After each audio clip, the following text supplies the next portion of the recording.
नमस्कार दोस्तों, मेरा नाम राहुल। तो दोस्तों आप सबके लिए ये जो वीडियो बहुत ज़्यादा इंपॉर्टेंट होने वाली है अगर आपका बीएसटीसी का इस बार का एग्जाम है। जी हाँ दोस्तों, क्योंकि आज की इस वीडियो के अंदर बात करने वाले हैं बीएसटीसी के वो महत्वपूर्ण प्रश्न जो आपसे इस बार के एग्जाम के अंदर पूछा जा सकते हैं। तो बिना किसी तरह के वीडियो को स्टार्ट करता है। सबसे पहला जो क्वेश्चन है वो आपको अपने सिम दिख रहा होगा कि किस नदी को बागड़ या कांठर की गंगा कहा जाता है। आपसे यहाँ पर इस क्वेश्चन के अंदर पूछा जा रहा है। दोस्तों बात करें यहाँ पर ऑप्शन की, सबसे पहला ऑप्शन दिया हुआ है वो आपको दिया हुआ है चंबल, उसके अंदर दिया हुआ है आपका ऊपर माही, उसके अंदर दिया हुआ है आपका ऊपर सोम, उसके अंदर दिया हुआ है आपका ऊपर जाखम। तो दोस्तों मैं आपको बता दूं आपका जो यहाँ पर करेक्ट आंसर होगा वो होगा आपका पर माही नदी, यानी कि ऑप्शन जो बी होगा वो हमारा करेक्ट आंसर होगा। माही नदी को आपके यहाँ पर बागड़ और कांठल की गंगा कहा जाता है। इस बात को आप यहाँ पर याद रखना है, यानी कि ऑप्शन जो बी दिया हुआ है वो हमारा करेक्ट आंसर है। बढ़ते आपका अगले क्वेश्चन तरफ। अगला जो क्वेश्चन है वो आपको अपनी स्क्रीन दिख रहा होगा कि जवाहर सागर बांध किस जिले में है। यानी कि आपको बताना है कि जवाहर सागर बांध जो है वो कौन से जिले के अंदर अवस्थित है, वो आपको यहाँ पर बताना है। बात करें यहाँ पर ऑप्शन की, सबसे पहला ऑप्शन दिया हुआ है वो आपको दिया हुआ है झालावाड़, उसके अंदर दिया हुआ है आपका पर चित्तौड़गढ़, उसके बाद दिया हुआ है आपका पर सवाई माधोपुर, उसके अंदर दिया हुआ है आपका पर कोटा बूंदी। तो दोस्तों मैं बता दूं आपका जो यहाँ पर करेक्ट आंसर होगा वो होगा आपका पर कोटा बूंदी, यानी कि ऑप्शन जो डी दिया हुआ है वो हमारा करेक्ट आंसर है। ठीक है दोस्तों, आप यहाँ पर ये जो क्वेश्चन है वो आप यहाँ पर याद रखना है। दोस्तों आप जो कमेंट बॉक्स में बताओ कि जवाहर सागर बांध जो है वो कौन सी नदी पर बनाया गया है। आप जो इसका आंसर हमें कमेंट बॉक्स में बताओ।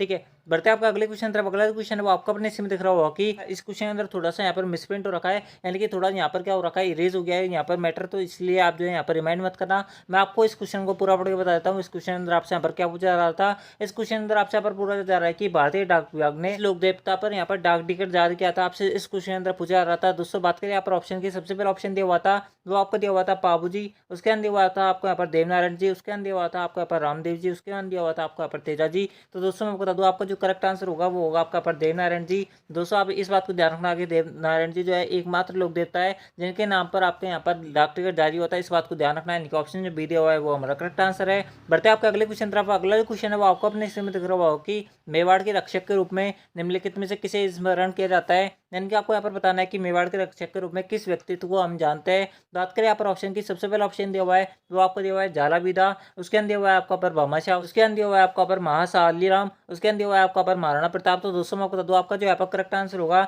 वो होगा आपका पर भामाशाह, यानी कि ऑप्शन जो बी दिया हुआ है वो करेक्ट आंसर है। भामाशाह के बारे में आप जानते होंगे, यानी कि ऑप्शन जो बी दिया हुआ है वो करेक्ट आंसर है। दोस्तों अगले क्वेश्चन पर बढ़ने से पहले मैं आपको बता दूं अगर आपको वीडियो पसंद आ रही है तो वीडियो को लाइक कर देना है। दोस्तों चैनल को सब्सक्राइब जरूर कर लेना, क्योंकि आप सबके लिए इतनी मेहनत की जा रही है। हम अपने हाथों से एक एक क्वेश्चन टाइप करते हैं जिससे आपका जो एग्जाम है उसके अंदर आपका एक भी क्वेश्चन गलत ना हो। दोस्तों आपको जितने भी हम क्वेश्चन पढ़ाए वो सारे जो क्वेश्चन है वो आपका एग्जाम में एज इट इज देखने को मिले। तो दोस्तों इसलिए अगर आपने वीडियो को भी लाइक नहीं किया तो वीडियो को लाइक कर देना, चैनल को सब्सक्राइब जो कर लेना, क्योंकि आपकी डेली बीएसटीसी की जो क्लासेस है वो आपके यहाँ पर अपलोड हो रही है। अगर आपने अभी तक अपनी जो बीएसटीसी क्लासेस नहीं ले रखी है उनको देख लेना, आप सबके लिए यहाँ पर बहुत ज्यादा इंपॉर्टेंट है। ठीक है, बढ़ते हैं आपका अगले क्वेश्चन तरफ। अगला जो क्वेश्चन है वो आपको अपने से में दिख रहा होगा कि धारी संस्कार निम्नलिखित में से किस जनजाति में प्रचलित है। यानी कि आपको बताना है कि धारी संस्कार जो है वो राजस्थान की किस जनजाति द्वारा किया जाता है, आपको यहाँ पर बताना है। बात करें यहाँ पर ऑप्शन की, सबसे पहला ऑप्शन दिया हुआ है वो आपको दिया हुआ है ग्रासिया, उसके अंदर दिया हुआ है आपका पर मीणा, उसके अंदर दिया हुआ है आपका पर सहरिया, उसके अंदर दिया हुआ है आपका पर भील। तो दोस्तों मैं बता दूं आपका जो यहाँ पर ऑप्शन सी होगा सहरिया जो होगा वो हमारा करेक्ट आंसर होगा। इस बात को ध्यान रखना है, इनके ऑप्शन जो सी दिया हुआ है वो करेक्ट आंसर है। बढ़ते आपका अगले क्वेश्चन तरफ। अगला जो क्वेश्चन है वो आपको अपने सिम दिख रहा होगा कि राणा पूंजा किस राजा का सेनापति था। यानी कि आपको बताना है कि राणा पूंजा जो है वो कौन से राजा का सेनापति था। बात करें यहाँ पर ऑप्शन की, सबसे पहला ऑप्शन दिया हुआ है वो आपको दिया हुआ है राणा सांगा, उसके अंदर दिया हुआ है आपका पर राणा कुंभा, उसके अंदर दिया हुआ है आपका पर राणा प्रताप, उसके अंदर दिया हुआ है आपका यहाँ पर पृथ्वीराज चौहान। तो दोस्तों मैं आपको बता दूं आपका जो यहाँ पर करेक्ट आंसर होगा वो होगा आपका यहाँ पर राणा प्रताप, यानी कि ऑप्शन जो सी दिया हुआ है वो हमारा करेक्ट आंसर है। इस बात को ध्यान रखना। बढ़ते हैं आपका अगले क्वेश्चन तरफ। अगला जो क्वेश्चन है वो आपका अपने इसमें दिख रहा होगा कि कृष्ण मृग किस अभ्यारण्य में पाया जाता है, आपको यहाँ पर पूछा जा रहा है। दोस्तों मैं आपको बता दूं ये वाला जो क्वेश्चन है वो आप सबके लिए यहाँ पर स्टार मार्क वाला क्वेश्चन है, एंड दोस्तों आपसे इस बार के एग्जाम के अंदर पूछा सकता है। इस कारण से मैं आपको ये वाला जो क्वेश्चन है वो आपको यहाँ पर हर वीडियो के अंदर बताता हूँ, क्योंकि आप सबके लिए ये वाला जो क्वेश्चन है वो आप सबके लिए यहाँ पर स्टार मार्क वाला क्वेश्चन है। बात करें इस क्वेश्चन की, तो दोस्तों यहाँ पर जो करेक्ट आंसर होगा वो होगा आपका पर ताल छापर। जी हाँ दोस्तों, ऑप्शन जो डी होगा वो करेक्ट आंसर है। ताल छापर जो अभ्यारण्य है वो हमारे चूरू डिस्ट्रिक्ट के अंदर अवस्थित है। इस बात को ध्यान रखना है, ऑप्शन जो डी दिया हुआ है वो करेक्ट आंसर है। ठीक है, बढ़ते हैं आपका अगले क्वेश्चन तरफ। एंड दोस्तों आप जो कमेंट बॉक्स में बताओगे सीता माता अभ्यारण्य जो है वो कौन से जानवर के लिए यानी कि किस जीव के लिए प्रसिद्ध है, आप जो कमेंट बॉक्स में इसका आंसर बताओ। अगला जो क्वेश्चन है वो आपको अपने स्क्रीन में दिख रहा होगा कि नाथद्वारा में श्रीनाथ जी की मूर्ति को किसने प्रतिष्ठित करवाया था। यानी कि आपको बताना है कि नाथद्वारा जो मंदिर है उसके अंदर श्रीनाथ जी की जो मूर्ति है उसको किसने लगवाया था, आपको यहाँ पर पूछा जा रहा है। बात करें यहाँ पर ऑप्शन की, सबसे पहला ऑप्शन दिया हुआ है वो आपको दिया हुआ है महाराणा राज सिंह, उसके अंदर दिया हुआ है आपका पर महाराणा प्रताप, उसके बाद दिया हुआ है आपका पर महाराणा सांगा, उसके बाद दिया हुआ है आपका पर महाराणा कुंभा। तो दोस्तों मैं आपको बता दूं आपका जो यहाँ पर करेक्ट आंसर होगा वो होगा आपका पर महाराणा राज सिंह, यानी कि ऑप्शन जो ए होगा वो करेक्ट आंसर होगा। इस बात को ध्यान रखना है, यानी कि ऑप्शन जो ए दिया हुआ है वो करेक्ट आंसर है। बढ़ते हैं आपके अगले क्वेश्चन तरफ। दोस्तों आप जो कमेंट बॉक्स में हमें बताना कि आपके कितने क्वेश्चन हुए, कितने गलत हुए, ताकि आपको पता चलेगा कि आपको कितना पता है। एंड दोस्तों हमें पता चलेगा कि आपको यहाँ पर कितना आता है। दोस्तों आपकी कितनी और तैयारी मजबूत कराने की हमें जरूरत है। ये सारी जो चीज़ें है वो हमें पता चलेंगे, एंड दोस्तों आपको पता चलेगा। ठीक है, बढ़ते हैं आपको अगले क्वेश्चन तरफ। अगला जो क्वेश्चन है वो आपका पता है इसमें दिख रहा होगा कि कांठल की गंगा और कामधेनु के नाम से प्रसिद्ध नदियों के लिए सही सुमेलित युग्म है। यानी कि आपको बताना है कि कांठल की गंगा के नाम से हम कौन सी नदी को जानते हैं और कामधेनु के नाम से हम कौन सी नदी को जानते हैं। बात करें यहाँ पर ऑप्शन की, सबसे पहले ऑप्शन दिया हुआ है वो आपको दिया हुआ है बनास और काली सिंधु, उसके अंदर दिया हुआ है आपको यहाँ पर जो कि हमारा इनकरेक्ट होगा। उसके अंदर दिया हुआ है आपका यहाँ पर लूणी और परवर, जो भी हमारा इनकरेक्ट होगा। उसके अंदर दिया हुआ है आपका यहाँ पर जोतरी और बाणगंगा, तो दोस्तों ये भी हमारा इनकरेक्ट है। लेकिन दोस्तों ऑप्शन जो डी पर होगी माई और चंबल जो होगा वो हमारा करेक्ट आंसर होगा। इस बात को ध्यान रखना है कि ऑप्शन जो डी दिया हुआ है वो हमारा करेक्ट आंसर है। ठीक है, बढ़ते हैं आपका अगले क्वेश्चन तरफ। अगला क्वेश्चन है वो आपको अपने हिस्से में दिख रहा होगी।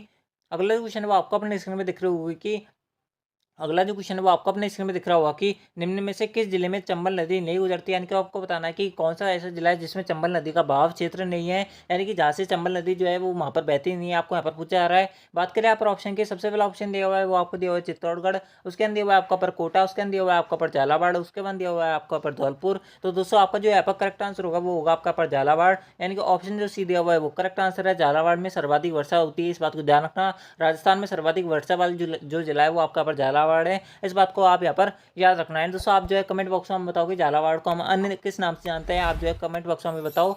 ठीक है, बढ़ते हैं आपका अगले क्वेश्चन तरफ। अगला जो क्वेश्चन है वो आपको अपने हिस्से में दिख रहा होगा कि 30 मार्च 1949 को स्थापित वृद्ध राजस्थान के प्रथम प्रधानमंत्री कौन थे। यानी कि आपको बताने की 30 मार्च 1949 को जो आपका वृद्ध राजस्थान बना था उसका जो प्रधानमंत्री था वो किसे नियुक्त किया गया था, आपसे इस क्वेश्चन तरफ पूछा जा रहा है। बात करें यहाँ पर ऑप्शन की, सबसे पहला ऑप्शन मिल रहा है वो आपको मिल रहा है लाल बहादुर शास्त्री, उसके अंदर दिया हुआ है आपका पर गोकुल भाई भट्ट, उसके अंदर दिया हुआ है आपका पर हीरालाल शास्त्री, उसके अंदर दिया हुआ है आपका पर मथुरा दास माथुर। तो दोस्तों मैं आपको बता दूं, आपको जो ऑप्शन जो सी होगा यानी कि हीरालाल शास्त्री जो होगा वो हमारा करेक्ट आंसर होगा। हीरालाल शास्त्री जो थे वो हमारे वृद्ध राजस्थान के प्रथम प्रधानमंत्री के तौर पर नियुक्त किए गए थे। इस बात को ध्यान रखना है, यानी कि ऑप्शन जो सी दिया हुआ है वो करेक्ट आंसर है। दोस्तों आप जो कमेंट बॉक्स में बताओ कि राजस्थान का एकीकरण जो हुआ था वो कितने चरणों में कंप्लीट हुआ था, एंड दोस्तों इसको कंप्लीट होने में कितना टाइम लगा था। आप जो है इसका आंसर हमें कमेंट बॉक्स में बताओ।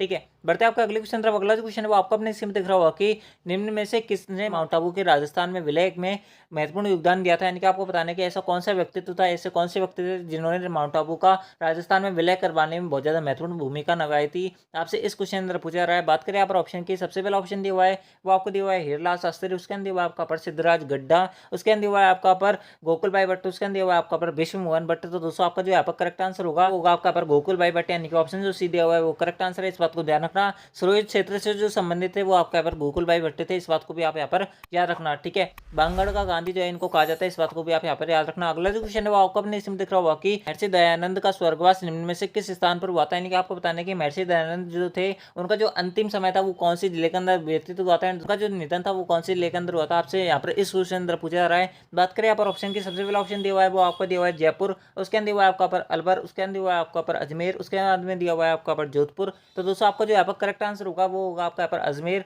यानी कि ऑप्शन जो सी दिया हुआ है वो करेक्ट आंसर। अजमेर के अंदर आपका यहाँ पर महर्षि दयानंद की यहाँ पर हत्या हुई थी, महर्षि दयानंद का यहाँ पर निधन हुआ था, इस बात को ध्यान रखना है। इनके ऑप्शन जो सी दिया हुआ है वो करेक्ट आंसर है। बढ़ते हैं आपका अगले क्वेश्चन तरफ। अगला जो क्वेश्चन है वो आपको अपने स्क्रीन में दिख रहा होगा कि दक्षिणी राजस्थान में जनजातियों में बड़ालिया क्या क्या अर्थ होता है। यानी कि आपको बताना है कि बड़ालिया जो वर्ड है इसका क्या मतलब होता है दक्षिण राजस्थान में। अगर आपको पता है तो दोस्तों आप जो कमेंट बॉक्स में बताओ। अगर आप यहाँ पर दक्षिण राजस्थान से बिलोंग करते होंगे तो दोस्तों आपको इसका मतलब पता होगा। तो दोस्तों मैं बता दूं इसका जो मतलब होता है वो होता है आपके यहाँ पर दो पक्षों के मध्य विवाह के संबंध में मध्यस्थता जो करता है। यानी कि हमारे जो उत्तरी राजस्थान में जो इसे बोला जाता है बड़ालिया, हम जो इसको यहाँ पर क्या बोलते हैं बिचौलिया बोलते हैं। दोस्तों बिचौलिया जो है इसको दक्षिणी राजस्थान जो होता है उसके अंदर हम क्या बोलते हैं बड़ालिया बोलते हैं, इस बात को ध्यान रखना। यानी कि दो फैमिलियों के बीच में जो रिश्ता करवाता है उसको जो बीच में जो काम करता है वो आपका क्या कहलाता है बड़ालिया कहलाता है, इस बात को ध्यान रखना। यानी कि ऑप्शन जो ए होगा वो करेक्ट आंसर होगा। ठीक है, बढ़ते हैं आपका अगले क्वेश्चन तरफ। अगला जो क्वेश्चन है वो आपको अपने इसमें दिख रहा होगा कि राजस्थान का जलियांवाला बाग के नाम से प्रसिद्ध स्थान मानगढ़ धाम किस जिले में अवस्थित है। यानी कि आपको बताना है कि जलियांवाला बाग के नाम से हम जिसे मानगढ़ धाम को जानते हैं वो मानगढ़ धाम कौन सी जिले के अंदर अवस्थित है, आपसे इस क्वेश्चन अंदर पूछा रहा है। बात करें यहाँ पर ऑप्शन की, सबसे पहला ऑप्शन दिया हुआ है वो आपको दिया हुआ है उदयपुर, फिर दिया है बांसवाड़ा, उसके अंदर दिया हुआ है आपका पर बीकानेर, उसके अंदर दिया हुआ है आपका पर जोधपुर। तो दोस्तों आपका जो है आपका यहाँ पर ऑप्शन जो बी होगा बांसवाड़ा जो होगा वो करेक्ट आंसर होगा, इस बात को ध्यान रखना। यानी कि ऑप्शन जो बी दिया हुआ है वो करेक्ट आंसर है। बढ़ते हैं आपका अगले क्वेश्चन तरफ। अगला जो क्वेश्चन है वो आपको अपने सीम दिख रहा होगा कि इनमें से कौन टोंक मुस्लिम रियासत का संस्थापक था। जी हाँ दोस्तों, आप जो है इस बात को ध्यान रखना कि आपको पता होगा कि आज़ादी से पहले यानी कि 1956 में जब आपका राजस्थान का एकीकरण हुआ था, उससे पहले राजस्थान में टोटल 19 रियासत थी एंड 3 ठिकाने थे। इस बात को ध्यान रखना। बात करें उन 19 रियासतों में से एक जो रियासत थी वो आपके यहाँ पर टोंक रियासत थी, जो कि आपकी एक मुस्लिम रियासत थी। एंड दोस्तों इसके साथ में आप ये भी याद रखना, एकमात्र ऐसी रियासत थी राजस्थान की जिसे एक मुस्लिम व्यक्ति द्वारा संस्थापित किया गया था, यानी कि स्थापित किया गया था। इस बात को ध्यान रखना। बात करें यहाँ पर ऑप्शन की, इसका जो करेक्ट आंसर होगा वो होगा आपका अमीर खां पिंडारी। अमीर खां पिंडारी द्वारा टोंक मुस्लिम रियासत की स्थापना की गई थी। इस बात को ध्यान रखना, यानी कि ऑप्शन जो एरिया हुआ है वो हमारा करेक्ट आंसर है। बढ़ते आपका अगले क्वेश्चन तरफ। अगला जो क्वेश्चन है वो आपको अपने से देख रहा होगा कि भील गरासिया जनजाति में दापा का क्या अर्थ होता है। आपसे इस क्वेश्चन अंदर पूछा जा रहा है। बात करें यहाँ पर ऑप्शन की, सबसे पहला ऑप्शन दिया हुआ है वो आपका दिया हुआ है आपको यहाँ पर कन्या पक्ष द्वारा वर पक्ष से कन्या के बदले में धनराशि जो लेना होता है वो आपका यहाँ पर दापा कहलाता है, यानी कि ऑप्शन जो एरिया हुआ है वही हमारा करेक्ट आंसर है। आगे हमें पढ़ने की जरूरत नहीं है, इस बात को ध्यान रखना। ठीक है दोस्तों, बढ़ते हैं आज की इस क्लास के आज की इस वीडियो के सबसे लास्ट टाइम फाइनल क्वेश्चन तरफ। एंड दोस्तों इसके साथ मैं आपको फिर बता दूं, अगर किसी भाई बहन ने अब तक वीडियो को लाइक नहीं किया तो वीडियो को लाइक कर देना, चैनल को सब्सक्राइब जो कर लेना। एंड दोस्तों इसके साथ में अगर किसी भाई बहन को अगर इसकी पीडीएफ चाहिए तो दोस्तों आप जो है टेलीग्राम चैनल को ज्वाइन कर लेना। मैंने आपको डिस्क्रिप्शन बॉक्स के अंदर लिंक दे रखा है, वहाँ से आप जो है सीधे हमारे टेलीग्राम चैनल पर पहुंच जाओगे। एंड दोस्तों वहाँ से आप जो है इसकी PDF with in second download कर पाओगे, आपको वहाँ पर कोई दिक्कत नहीं आने वाली है। जब दोस्तों अगर आपने अब तक हमारे टेलीग्राम चैनल को ज्वाइन नहीं किया तो वहाँ से ज्वाइन कर लेना। ठीक है, बढ़ते हैं आपके आज की इस वीडियो का आज की इस क्लास के सबसे लास्ट टाइम फाइनल क्वेश्चन तरफ। इस क्वेश्चन तरफ आपसे यहाँ पर बोला जा रहा है कि निम्न में से किस शास्त्रीय नृत्य की उत्पत्ति का संबंध राजस्थान में है। तो दोस्तों आपको यहाँ पर बताना है कि ऐसा कौन सा शास्त्रीय नृत्य है यानी कि क्लासिकल डांस है जिसकी उत्पत्ति जो है वो राजस्थान में हुई थी, आपसे यहाँ पर पूछा जा रहा है। बात करें यहाँ पर ऑप्शन की, सबसे पहला ऑप्शन दिया हुआ है वो आपको दिया हुआ है कथकली, उसके अंदर दिया हुआ है आपको यहाँ पर कुचिपुड़ी, उसके अंदर दिया हुआ है आपको यहाँ पर कथक, उसके बाद दिया हुआ है आपको यहाँ पर भरतनाट्यम। तो दोस्तों मैं आपको बता दूँ, आपको जो यहाँ पर करेक्ट आंसर होगा वो होगा आपका यहाँ पर ऑप्शन सी, कथक जो होगा वो हमारा करेक्ट आंसर होगा। कथक की जो उत्पत्ति है उसका जो संबंध है वो राजस्थान से, इस बात को ध्यान रखना, यानी कि ऑप्शन जो सी दिया हुआ है वो करेक्ट आंसर है।